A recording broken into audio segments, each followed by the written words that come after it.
Romanos 9, 10 e 11, dizem os teólogos que fala sobre a questão de Israel.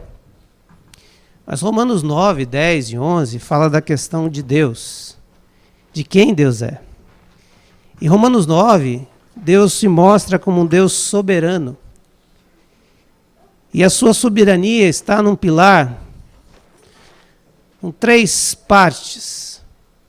A soberania de Deus é revelada no seu amor, que escolheu amorosamente gente que nós não escolheríamos. Que escolhe Isaac, que escolhe Jacó e rejeita Esaú, que escolhe Israel, e que por causa deste amor ele escolhe com tanto carinho, ama essa nação, ama esse povo, ama os seus escolhidos.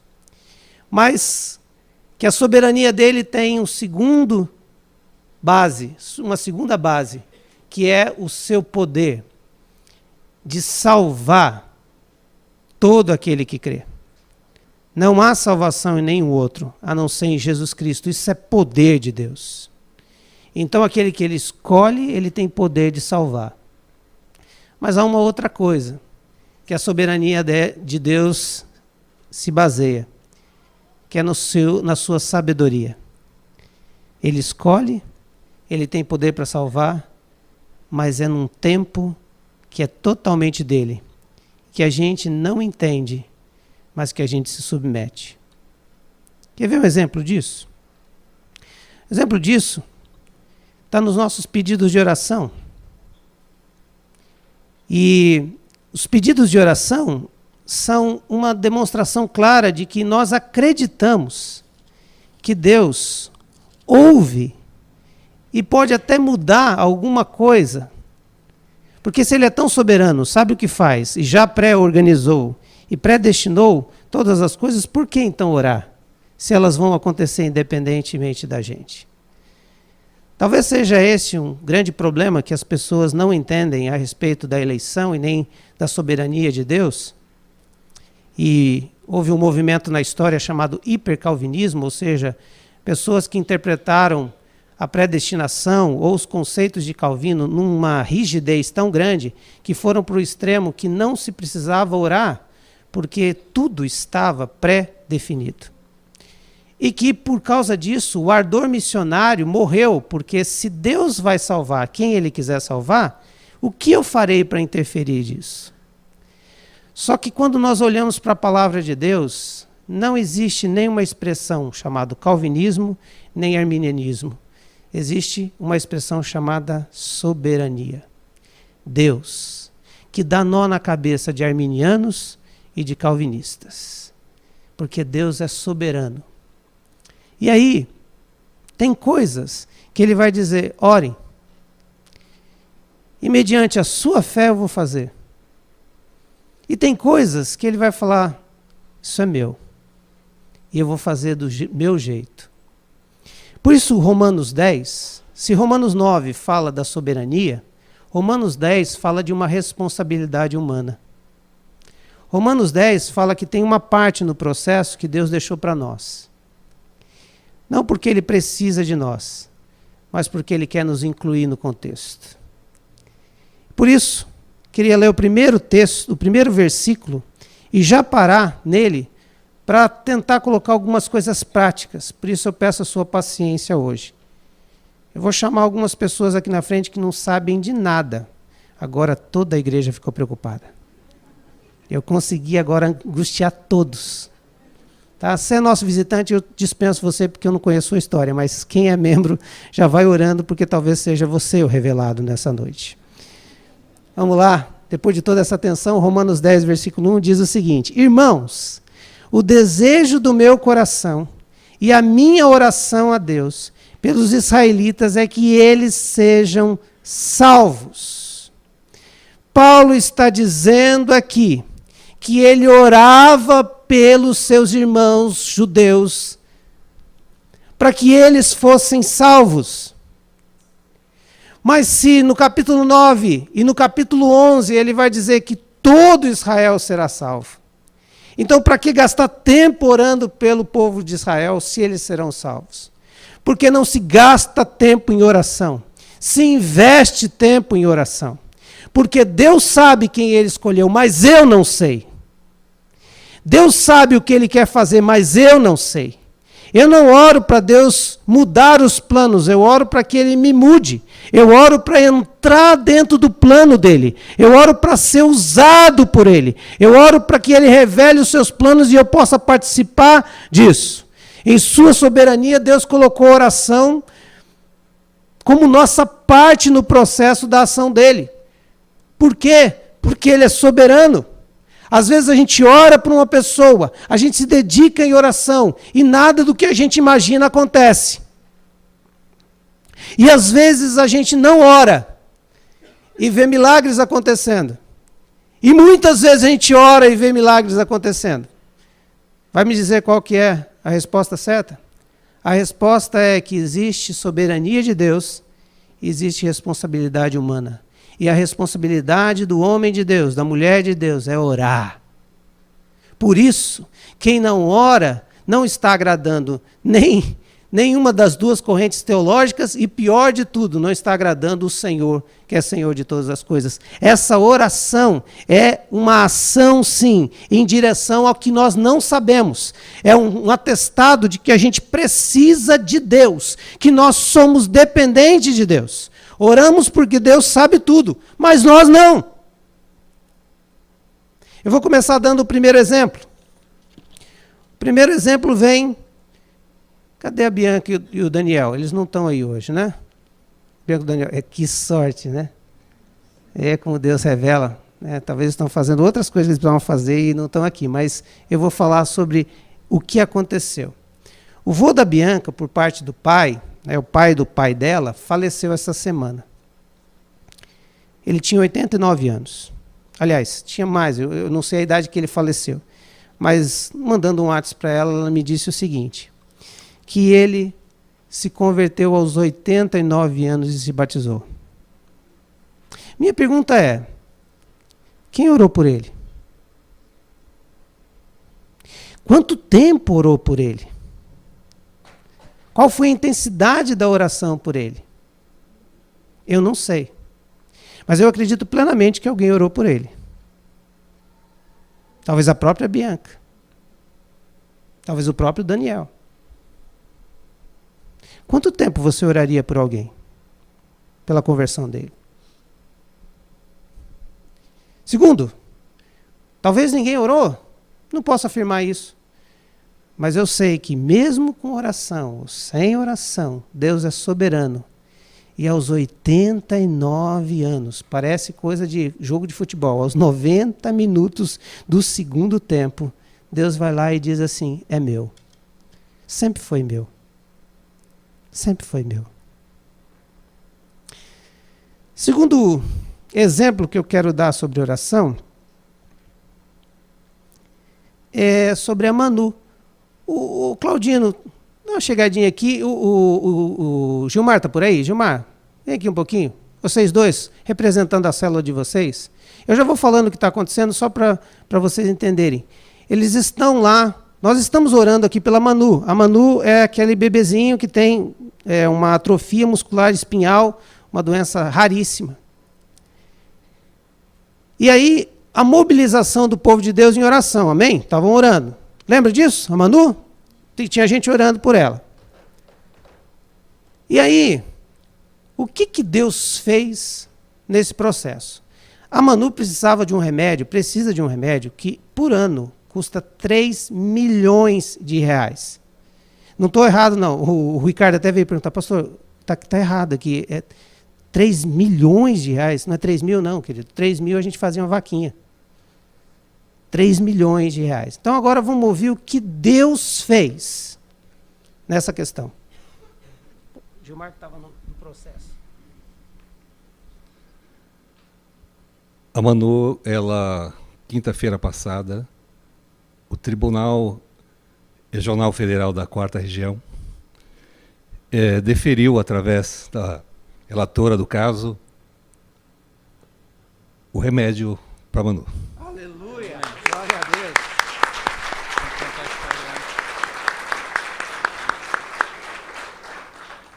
Quem estava orando pela Manu? Deus respondeu a sua oração, você crê nisso? Mas eu queria que agora o Claudino contasse a história. A gente está fazendo nem aqueles filmes loucos, né? Começa no final e aí a gente faz o começo. Claudino, dá só um briefing do que foi a história da Malu.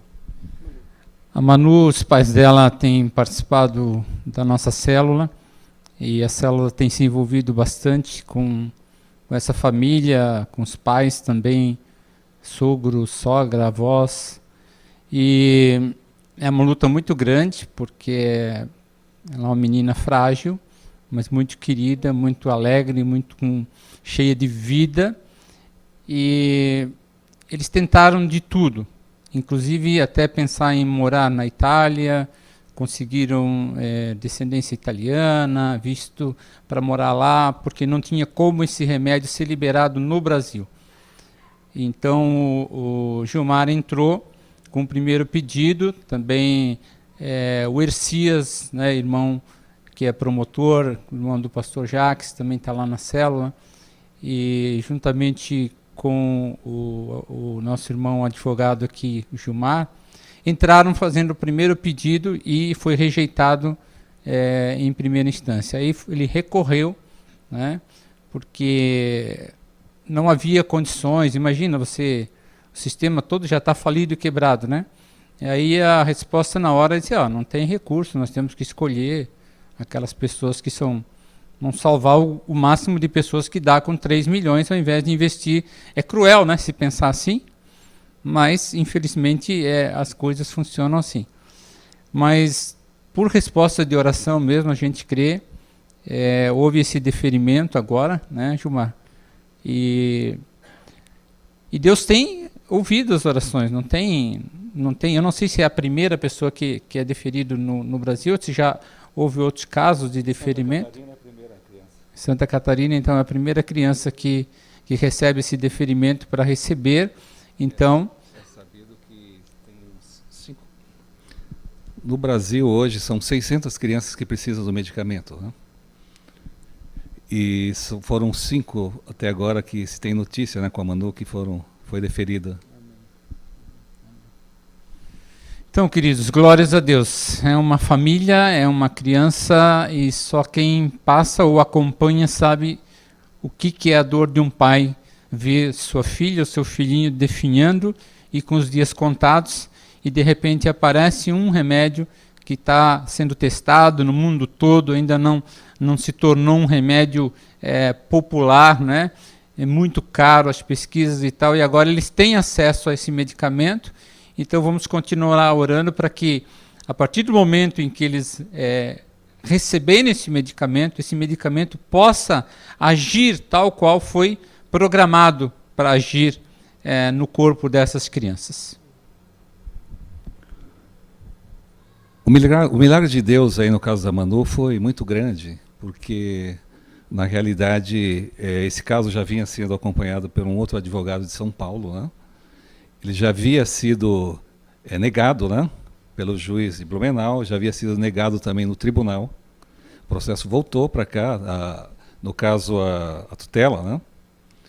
E Deus nos mostrou um caminho, né, para entrar com um novo pedido, né? Não é comum isso, é um caso assim muito raro, né, em que o pedido de renovação da tutela foi aceito, né, e ele retornou para o tribunal.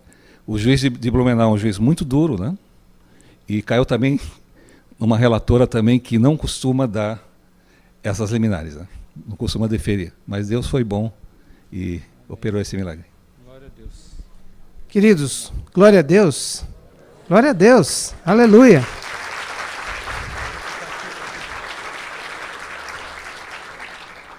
Sabe o que a gente tem a tentação de pensar agora? É que foi a oração que moveu Deus. Então agora você tem que sair, tem que orar, e tem que fazer jejum, e tem que sair para o monte e tal. E você sai daqui pensando que a sua oração é que moveu a situação. Pã. Ou você está dizendo, não, está vendo? É a soberania de Deus. Deus moveu os céus e terra, e ele faz o que ele quiser. Pã. a Bíblia deixa a gente numa situação onde ele fala: a sua parte no processo é orar, e a minha parte cuido eu. Porque se eu não fizer o que você está me pedindo, eu continuo sendo soberano.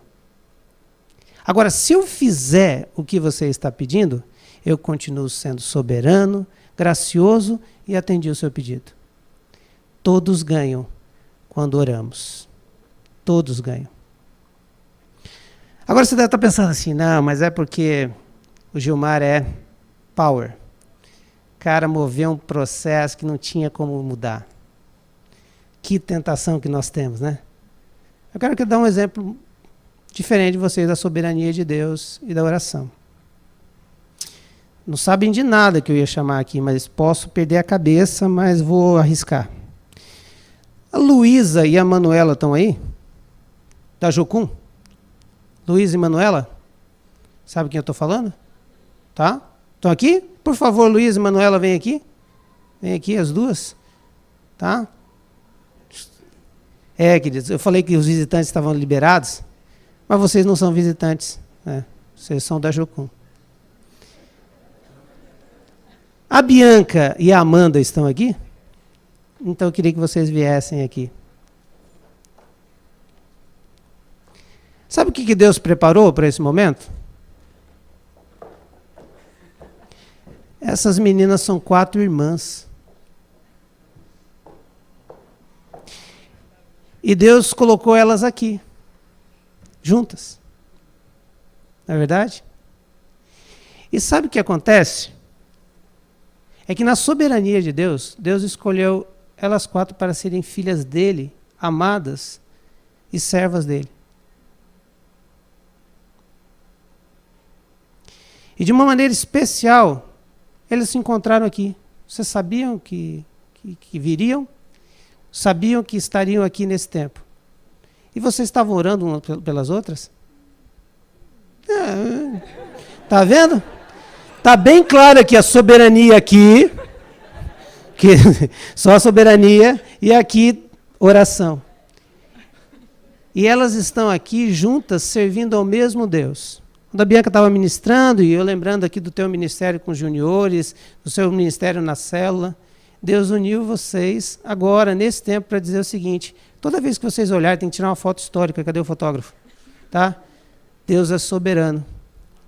E todas as oportunidades que vocês teriam de não estar servindo ao Senhor, mas Deus ouviu a oração de alguém. E Deus agiu de maneira especial. E aqui, pode rir lá, porque senão depois, nem com iPhone para mudar as fotos. E Deus uniu vocês para mostrar para nós aqui que Deus é soberano. E que também ouve oração. E que Deus use a vida de vocês cada vez mais para a glória dele. Mais uma foto lá, pronto. Amém. Isso quer dizer soberania. Pode sentar, queridas. Deu, está tudo certo. Isso é soberania de Deus. A gente gosta, a gente não entende, a gente acha que pode ser do jeito da gente, não é do jeito de Deus. E Deus coloca circunstâncias e situações que estão fora do nosso querer e da nossa vontade, porque Ele é soberano. Mas isso quer dizer que eu não preciso orar pela salvação de pessoas? Não. Isso quer dizer que eu devo colocar nas minhas orações a vida das pessoas, porque é minha responsabilidade orar pelos perdidos. Segunda responsabilidade que nós temos, está do versículo 2 ao versículo 8, que diz assim: posso testemunhar que eles têm zelo por Deus, mas o seu zelo não se baseia no conhecimento. Porque ignorando a justiça que vem de Deus e procurando estabelecer a sua própria, não se submeteram à justiça de Deus, porque o fim da lei é Cristo, para a justificação de todo o que crê. Moisés descreve dessa forma a justiça que vem da lei. O homem que fizer estas coisas viverá por meio delas. Mas a justiça que vem da fé diz: não diga em seu coração: quem subirá ao céu, isto é, para fazer Cristo descer? Ou quem descerá ao abismo, isto é, para fazer subir Cristo dentre os mortos? Mas o que ela diz? A palavra está perto de você, está em sua boca e em seu coração. isto é, a palavra da fé que estamos proclamando. Aqui mostra uma segunda responsabilidade que Deus deixa à humanidade, ao ser humano, e deixa a todos nós. A responsabilidade de crer que a salvação não é pela justiça própria minha, mas é a justiça que vem de Deus. Eu tenho uma responsabilidade em dar uma resposta à justificação que Cristo fez na cruz por mim. Os judeus eram zelosos, mas sem entendimento. E aqui eu percebo que muita gente pode estar bem intencionada, mas perdidamente intencionada. Muita gente pode ter uma boa vontade de ser uma boa pessoa e se esforçar para cumprir todos os seus, todas as suas obrigações, os seus deveres, mas mesmo assim nunca terem dado uma resposta ao ato de Cristo na cruz. Zeloso. Gente com fervor, mas fora da verdade. Gente que cumpre todas as leis, teoricamente, mas sem entendimento do que realmente Cristo queria dizer e o que Cristo quer de nós. Então, onde está a falta de entendimento desses judeus que estavam ali cumprindo várias leis, cumprindo todos os requisitos, ou tentando cumprir todos os requisitos da lei, no templo, os sacrifícios, e mesmo assim não conseguiam resolver o seu problema diante de Deus, que era o pecado? Primeiro, é porque eles achavam que obedecendo à lei eles estariam justificados. E Paulo vai citar 2 textos do Velho Testamento para fortalecer essa ideia. O primeiro ele cita Levítico 18, 5, que diz que quem obedecer essas leis será salvo. Mas a primeira grande observação é que ninguém vai conseguir cumprir toda a lei. O texto vai dizer que quem cumpre a lei acha a vida. Mas ninguém conseguiu cumprir a lei pelo simples fato de que nós somos imperfeitos e jamais poderemos satisfazer a perfeição divina. Você não consegue cumprir toda a lei, nem eu. A lei não foi feita para salvar, a lei foi feita exatamente para me mostrar e apontar o quanto eu preciso de um Salvador. A lei só diz que eu preciso de alguém que me salve da maldição que a lei traz, que é a condenação eterna. E por isso, Jesus se torna então esse alvo.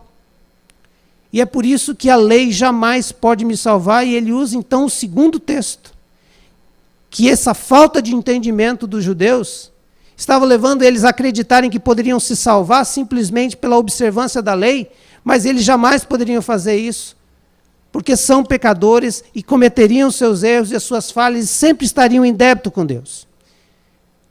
Então essa segunda ideia de que a falta de entendimento deles estava no fato de achar que poderia alcançar essa salvação com seus méritos e próprios, com as suas ações, com as suas obras. Não, jamais. A obra da salvação é um requisito de Deus e seu Filho na cruz. E ele não está distante de nós. Ele não está longe de nós. Essa passagem de Deuteronômios 30, de 12 a 13, que ele cita, ele vai dizer que não está longe da nossa boca, nem do coração, está perto. Mas não é no esforço humano que eu consigo trazer Cristo para o mundo. Ou seja, quem é esse que pode subir e trazer Cristo do céu? Ou seja, quem pode tirar ele do céu e encarnar ele aqui na terra? Só o próprio Deus, que trouxe o seu Filho à terra. E quem pode chamar dos mortos aquele que ressuscitar a Cristo? Só mesmo o poder de Deus. Nós não podemos fazer isso. É obra de Deus, é ação de Deus. Não é pela minha bondade, mas simplesmente pelo grande poder de Deus de trazer Cristo a essa terra, morrer por nós, e ele com o seu poder ressuscitá-lo dentre os mortos. É Deus. Então a falta de entendimento do judeu pode ser a mesma falta de entendimento de muitos de nós, e até cristãos queridos que estão dentro das igrejas, acreditando que cumprindo um conjunto de leis, que se esforçando para ser bom, vai merecer a salvação. A salvação é um produto da graça de Cristo. A salvação é algo que Ele, comprado com o sangue do Cordeiro, Ele dá gratuitamente àqueles que Ele pré-escolheu. E que o que nós podemos fazer para isso? O que nós podemos é ter uma resposta a esse chamado de Deus. O que nós podemos fazer com isso é orar para que Deus esteja salvando. É orar para que Deus alcance pessoas. Pastor, mas não é obra nossa? Não é. É ação de Deus. Mas eu não sei quem Ele quer salvar. Mas Ele sabe. Mas eu preciso orar. Porque eu preciso fazer parte desse movimento de Deus. Outra coisa que eu acho fantástico no cristianismo, na ação de Cristo, nessa resposta humana, nessa ação que Deus deixa algo para nós, é que com relação à salvação, Cristo simplificou todas as coisas. A lei era muito complexa. Só para vocês terem uma ideia, os judeus tinham 603 leis, que eles tinham que cumpri-las. Divididas em 365 mandamentos negativos, ou seja, um por dia, era um não, que a gente tinha que evitar. E segundo a tradição judaica, o conhecimento da época, os 248 eram afirmativos. E eles acreditavam, na época, pelo conhecimento da medicina deles, que eram apenas 248 partes do corpo importantes, ossos ou alguma coisa assim. Então eles diziam que eu tinha que afirmar com o meu corpo todo o meu desejo de salvação. Mas a salvação nunca foi pela obediência das obras ou da lei. A salvação sempre foi em alguém esperando o Salvador. Os judeus deveriam esperar o Salvador. Os judeus deveriam colocar a sua confiança no Senhor, esperar a promessa do Senhor. E aí Jesus vem e diz assim, está muito complexo esse jeito aí. Eu vou dizer para vocês, resumir todas as leis, todas essas 303 leis em 2 mandamentos.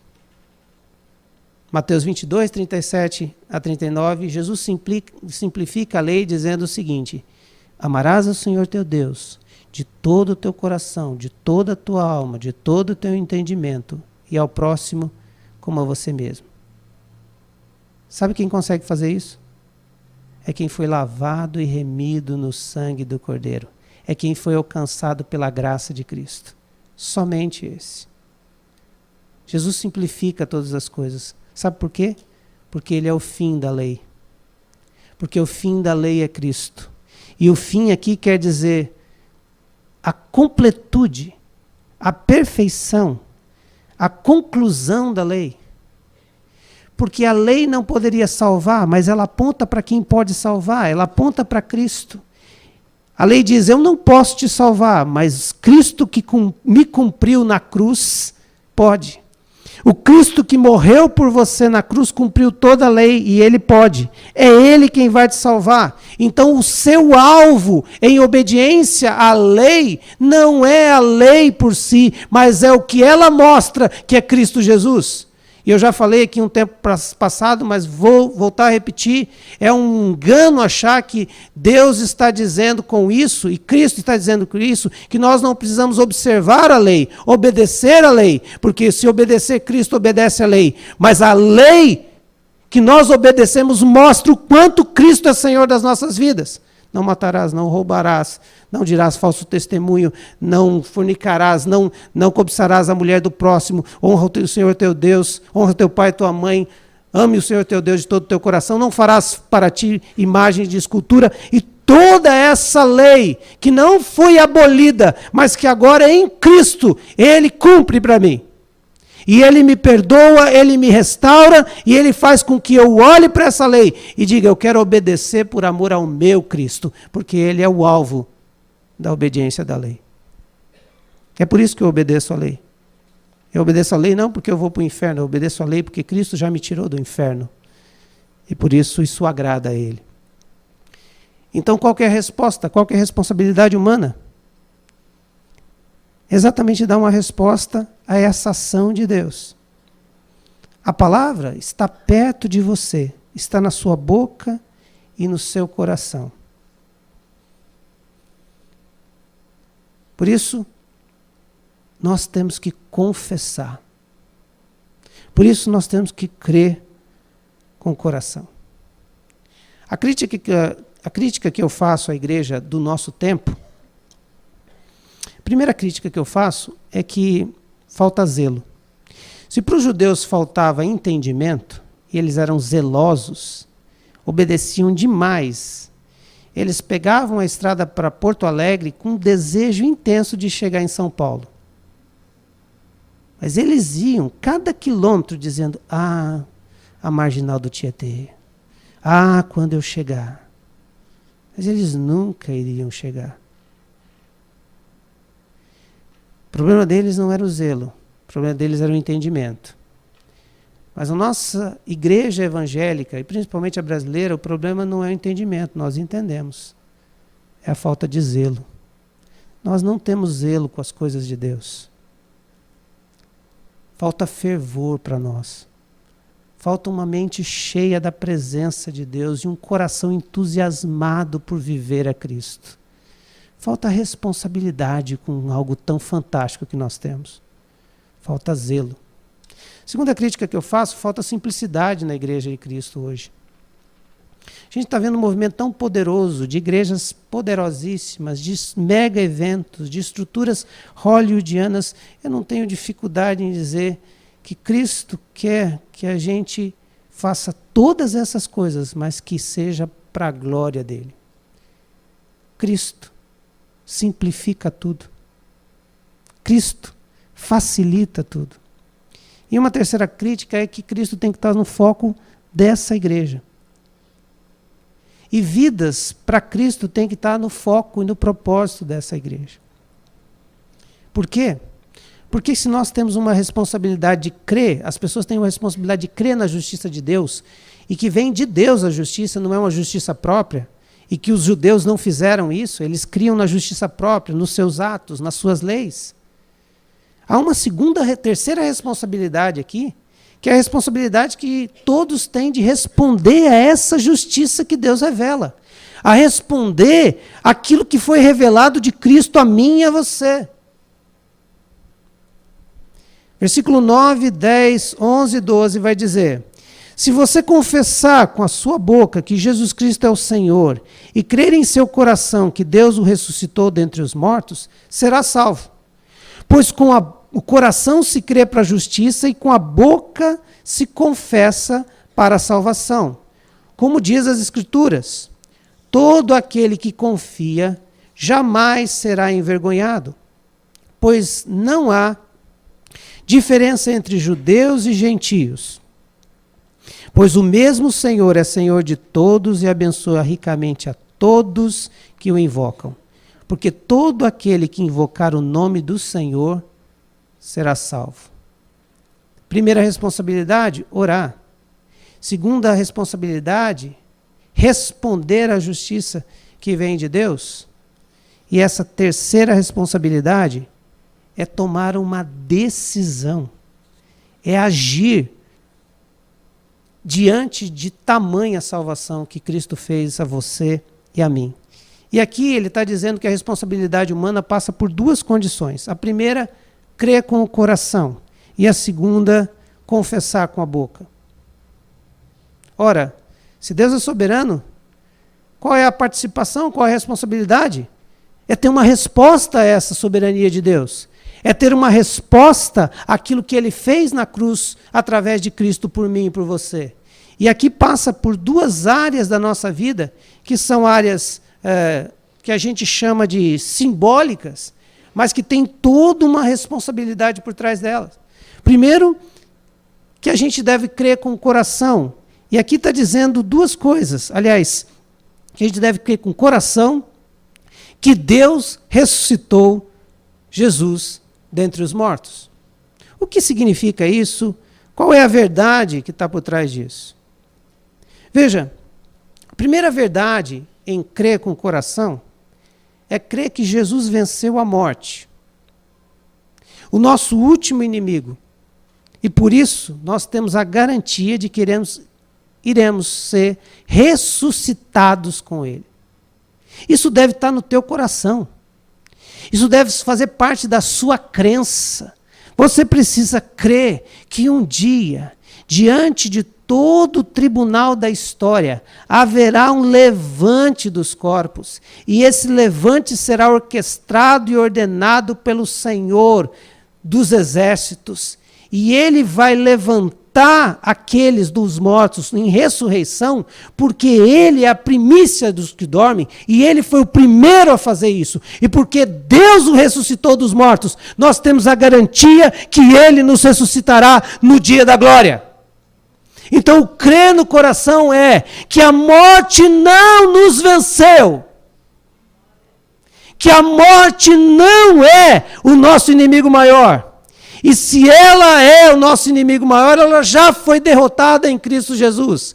Porque quando Ele morreu, Ele nos deu salvação dos nossos pecados e perdão dos nossos pecados. Mas quando Ele ressuscitou, Ele trouxe a vida eterna para nós. Então nós morreremos um tiquinho de vida. Passaremos um momento que é uma passagem, mas logo seremos aqueles que encontram com Cristo e esperam então um dia que o corpo será ressuscitado, porque a alma já está com Ele. Nós já desfrutamos da vida aqui. A segunda coisa que quer dizer crer com o coração é que viver com alegria que você serve a um Cristo vivo. Que você serve a alguém que é pessoal, real, relacional, e que não é um mito, não é uma lembrança. Ele está presente porque Ele está vivo.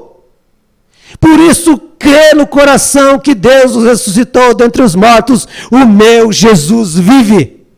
É a alegria que aquela mulher que foi ao túmulo, lavar o túmulo, limpar o túmulo, ou se organizar, ela percebe que serve, que vive um Cristo que ela achou que estava morto, mas Ele vive para sempre. É viver com essa alegria. Houve um movimento na Europa de uma teologia liberal chamada desmitologização, que lia a Bíblia e dizia: aquilo que eu não entendo é mito. Explicava que Jesus ressuscitou no coração e na mente dos discípulos. Como a gente diz de um ente querido? Não, ele está vivo. Está vivo aqui. Está vivo aqui no meu coração. Não. Você precisa crer que Jesus está vivo e operando tremendamente, porque Ele é o seu Deus. E você precisa viver esse relacionamento com Ele. Ele está vivo e quer ter um relacionamento íntimo com você. É por isso que a gente ora. Porque quando oramos, a gente está dizendo: eu creio que o Senhor está vivo, e eu também estou vivo, e nós podemos viver esse relacionamento. Uma terceira verdade a crer com o coração é que o fato dele morrer e ressuscitar, ele fez justiça para Deus. E por isso a dívida que eu tinha para com Deus foi paga, e satisfeita a justiça de Deus, porque Cristo ressuscitou dentre os mortos. Não há mais condenação para os que estão em Cristo Jesus. Essa verdade, ela tem que estar dentro da gente. Essa verdade tem que fazer parte da gente. Essa verdade tem que ser aquilo que a gente almoça pensando nela. Que a gente, quando vai para o trabalho, tá fervendo dentro de nós. Nós temos um Cristo vivo e podemos nos relacionar com Ele, porque automaticamente vai acontecer a segunda coisa. Você vai começar a confessar. Primeiro, confessar que Ele é o teu Senhor. Para você e para Ele. Essa confissão que diz aqui que todo aquele que confessar com a sua boca que Jesus é Senhor e crer no seu coração que Deus ressuscitou dentre os mortos, será salvo. Por que Paulo está afirmando isso? Porque não só uma confissão que a gente diz, não só um crer no coração aqui, ter essa experiência, mas um confessar diante de Deus. Você está reconhecendo que Jesus Cristo é o Senhor da sua vida. Então você já está desfrutando da salvação. Esse crer no coração que Cristo ressuscitou dentre os mortos, mas o confessar é parte da sua salvação, porque você está dizendo, não é outro Senhor na minha vida que Jesus Cristo. Eu confesso diante de vocês que não sou eu o Senhor da minha vida, é Jesus Cristo. Eu confesso diante de vocês, através dos meus atos, das minhas atitudes, que não é o Pedro, o Antônio, o presidente, o meu chefe, que é o Senhor da minha vida, é Jesus Cristo que é o Senhor da minha vida. E o confessar não é simplesmente verbalizar palavras. O confessar é evidenciá-lo em todas as circunstâncias que Ele é Senhor. Olha o que diz Atos 4:20. Pois não podemos deixar de falar do que vimos e ouvimos.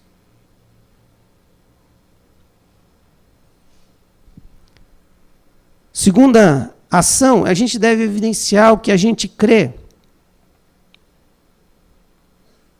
E aqui está uma prova real da sua salvação. Qual é o desejo de você expressar do amor de Jesus por você? Lucas 6:45 diz assim: o homem bom tira coisas boas do bom tesouro e o que está em seu coração. O homem mau tira coisas más do mal que está em seu coração, porque a sua boca fala do que está cheio o coração. As evidências dessa salvação não é só um confessar a Jesus Cristo como seu Senhor para Ele só, mas é viver confessando às outras pessoas que Jesus Cristo é o Senhor para a glória de Deus Pai. Essa é a responsabilidade nossa. Crer com o coração que Ele está vivo e evidenciar a vida dEle na vida de pessoas. Isso é evidência clara da sua salvação. A implicação da salvação é que ele depende da fé e não da lei. E é por isso que Paulo cita Isaías 29:16, todo aquele que nele crê não será confundido. Ou seja, aqui não tem nada a ver com a lei, aqui tem a ver com a fé. Aquele que crê não será confundido. Baseia-se na fé. Segunda implicação é que a salvação é para todos. Judeus e gentios. E ele cita Joel 2:32. Todo aquele que invocar o nome de Jeová, do Senhor, será salvo. Não há limitação alguma. A promessa é para todos. Portanto, não há diferença entre judeus e gregos. Isso é soberania. Deus falou assim, eu escolhi Israel, mas escolhi outro povo também. É uma chamada. E por isso nós temos uma responsabilidade de dar uma resposta à justiça que Deus fez na cruz em Cristo Jesus. E a resposta é crer com o coração e confessar com a boca. Mas não no dia que a gente se converteu só. No dia a dia. Isso vai evidenciar que você é salvo. Uma responsabilidade de pregar o Evangelho de Cristo. 14:15 diz assim: Como, pois, ouvirão aquele a quem não creram? E como crerão naquele de quem não ouviram falar? E como ouvirão se não houver quem pregue?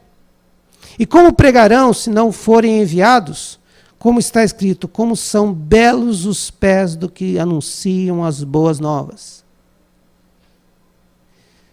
O Marcos citou aqui William Carey, né? Carey, é.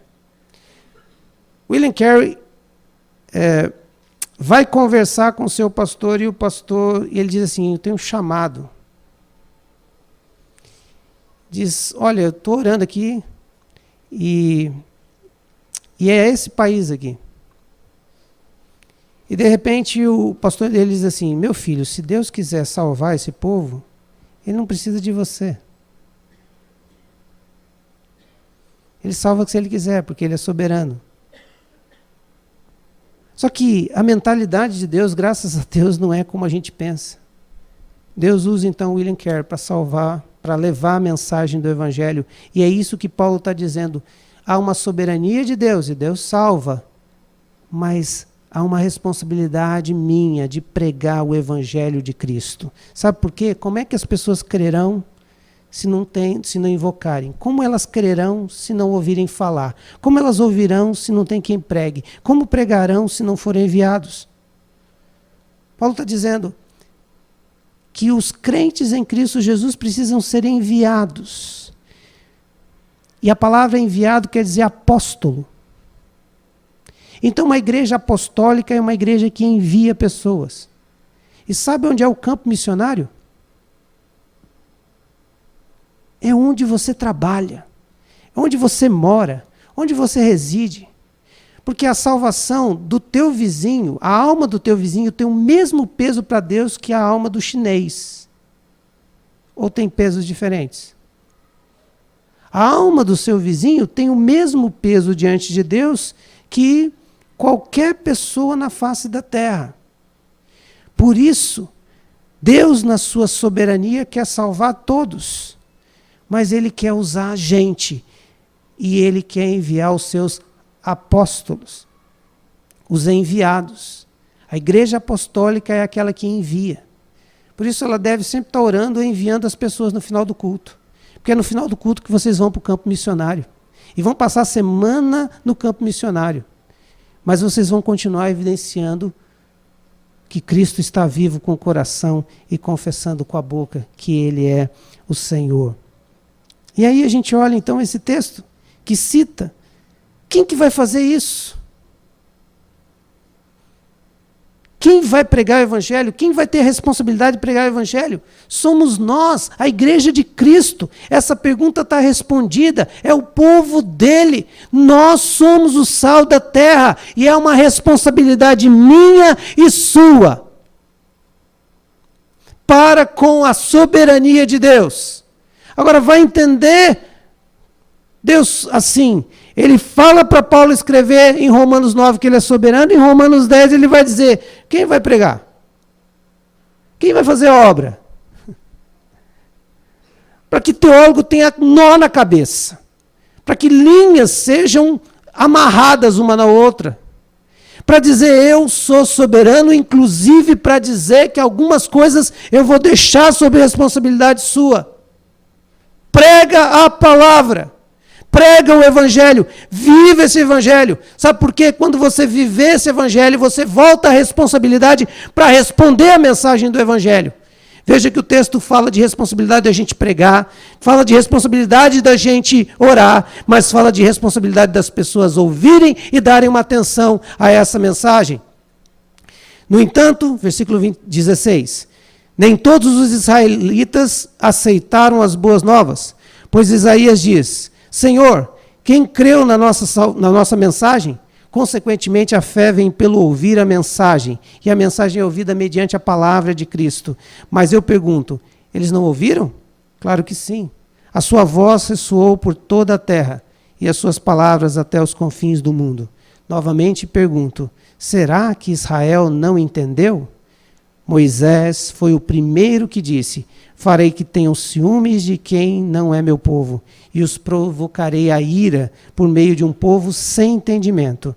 E Isaías diz ousadamente, fui achado por aqueles que não me procuraram, e revelei-me àqueles que não perguntavam por mim. Mas a respeito de Israel, ele diz, o tempo todo estendi as mãos a um povo desobediente e rebelde. A responsabilidade de responder à mensagem do Evangelho é nossa. Do mesmo como os judeus tinham responsabilidade em responder a respeito de Cristo.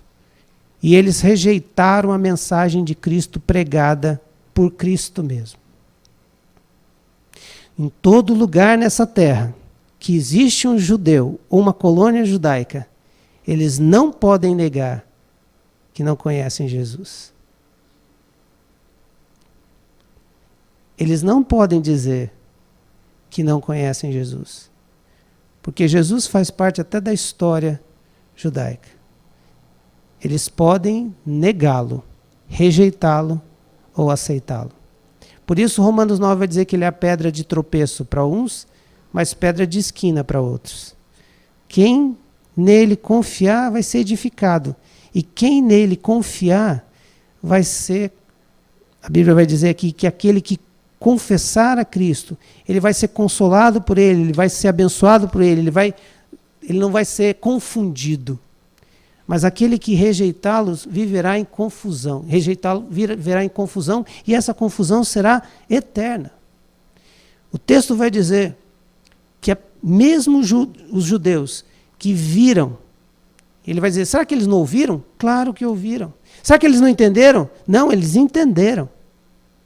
Eles tanto entenderam que Deus, na soberania, para trazer ciúmes a eles, é isso que o texto está dizendo, ele chama um povo que não era povo dele.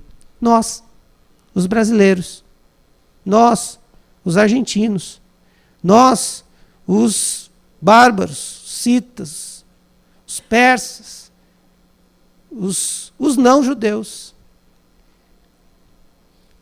Porque quando ele pregou para esse povo, quando ele viveu no meio desse povo, os seus o rejeitaram. A resposta que nós temos que ter é a resposta de: eu reconheço que o Senhor é Senhor da minha vida, e entrego o meu coração a Ti e quero viver para Ti. Sabe por que é tão difícil um judeu fazer isso? E sabe por que é tão difícil a gente fazer isso? É porque nós não entendemos a nossa responsabilidade diante de tamanha sabedoria, soberania e graça. Alguns de nós estão querendo salvar pelos seus atos de bondade. Outros nem entendem que precisam ser salvos porque se acham tão bons. Mas a responsabilidade nossa diante dessa tamanha graça é dizer, sim, Senhor, eu sou um pecador. E eu entendo que eu preciso do Senhor. E eu submeto a única justiça que pode saciar Deus, que é a justiça da cruz, onde Cristo se sacrificou no meu lugar e me justificou diante de Deus. Não há outro caminho, nem para judeu, nem para gentio. Romanos 10 fala de responsabilidades diferentes. Talvez nessa noite eu estou falando a alguém que nunca tomou uma postura diante de tamanha graça. Gente que nunca disse assim, sou eu, Jesus. Sou eu que fui alvo da tua graça. E a lei me mostrou que eu sou incapaz de cumpri-la. E eu quero crer com o coração e confessar com a minha boca. Talvez você nunca fez isso. E não quer dizer que você precisa fazer aqui, mas você precisa fazer. É responsabilidade sua. Faça lá no seu quarto. Faça lá na sua casa. Mas não deixe de fazer. Porque todo aquele que invocar o nome do Senhor será salvo. E a salvação já começa a desfrutar agora. Mas a segunda coisa que eu quero dizer a você é que Deus dá uma responsabilidade a mim e a você que já fomos salvos. E nós somos responsáveis sim por orar por pessoas. E nós somos responsáveis sim por confessar e pregar e sermos os enviados do Senhor a essa terra. Nós somos responsáveis. E quando nós negligenciamos essa responsabilidade, nós estamos fazendo com que Deus não chegue a lugares que a gente poderia expressá-lo através da nossa vida. Deus é soberano. É verdade, Ele não precisa de nós. Mas na sua soberania Ele escolheu deixar algo para nós. Queria orar com você. E a minha oração é que isso não seja angústia no seu coração, mas que isso seja tomada de decisão. chamar o pastor Claudino aqui. E o que nós vamos fazer agora é um lembrete de anunciar a morte e ressurreição de Cristo até que Ele volte. O lembrete da nossa responsabilidade em falar do amor dEle. Da nossa responsabilidade de sermos apóstolos, enviados do Senhor, aonde nós estamos até que Ele volte. Senhor, toma esse tempo aqui. E que a palavra do Senhor, de Romanos 10, caia no nosso coração. Entendendo, Deus, que a nossa vida de oração deve ser a demonstração de que nós somos dependentes do Senhor. E que na nossa oração precisa ter uma agenda de pessoas que queremos e oramos por salvação. Que as nossas orações não sejam egoístas, egocêntricas e me dá, mas que seja, Senhor, salva o fulano, salva a ciclana. Nós não sabemos o quanto tempo devemos orar, porque, como vimos aqui, o vô da Bianca foram 89 anos. Mas, Senhor, dá-nos a alegria de que Cristo está vivo e que a gente possa sair para anunciar essa verdade, que Cristo está vivo, agindo poderosamente e é resposta aos problemas da humanidade. Cristo é a resposta, porque Ele é o fim de todas as coisas, inclusive da lei que nos condena. Deus, quantas pessoas estão vivendo o peso da lei e nós precisamos chegar para ela e dizer: o fim da lei, a conclusão da lei, o término da lei, chama-se Jesus Cristo e Ele está vivo e eu vim anunciá-lo para você. Desperta a tua igreja, Senhor. Aviva a tua igreja para abrir a boca e confessar com sabedoria que Cristo é o Senhor e que Deus o ressuscitou dentre os mortos. É o que eu oro. E que esse símbolo agora, esse memorial que é a ceia, nos desperte a sair para o nosso campo missionário, enviados do Senhor para fazer a sua obra e assumir nossa responsabilidade. Em nome de Jesus. Amém, Senhor.